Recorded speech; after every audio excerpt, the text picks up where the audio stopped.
Today, I'm diving into the world of childhood games to see if they really are hiding a dark secret. Let's find out together.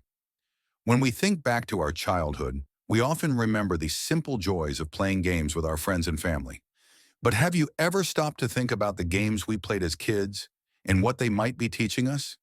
It's easy to brush it off as just harmless fun. But what if I told you that many of our favorite childhood games have hidden meanings or darker secrets lurking beneath the surface? Think about it. Many of the games we played as kids were often reflections of the world around us. We'd act out scenarios, mimic behaviors, and adopt roles that we saw in our everyday lives. And when you think about it, some of those scenarios and behaviors can be pretty disturbing. I mean, have you ever really thought about what we're teaching kids when we play games like War or Cowboys and Indians? We're essentially glorifying violence and conflict, and that's pretty messed up. But it's not just about the obvious ones. Even seemingly innocuous games like Simon Says or Red Light, Green Light have some pretty dark undertones when you think about it. I mean, what's really going on in those games?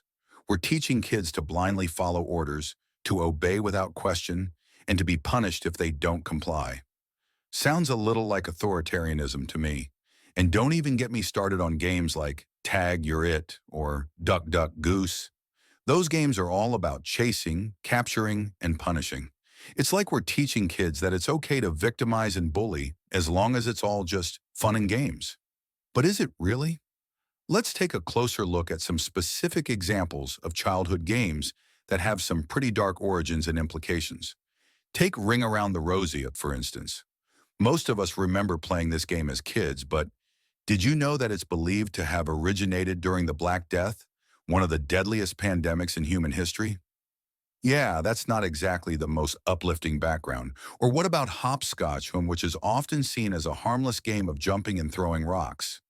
But have you ever noticed that the game is basically just a simulation of prison life, complete with jails and wardens?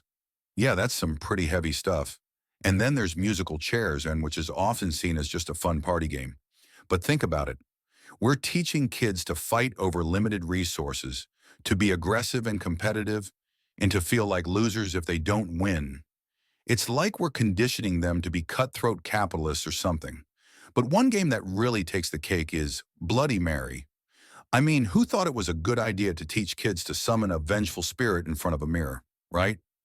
But what's even more disturbing is that the origins of this game are shrouded in mystery, and some believe it's connected to ancient pagan rituals or even human sacrifice. Yeah, that's some dark stuff right there.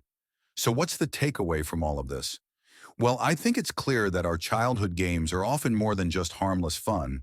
They can be reflections of deeper societal issues and even contain some pretty dark and disturbing themes. And that's important to recognize because it can help us understand why we are the way we are and how we can do better. Thanks for watching, and if you have any thoughts on these childhood games, be sure to comment below.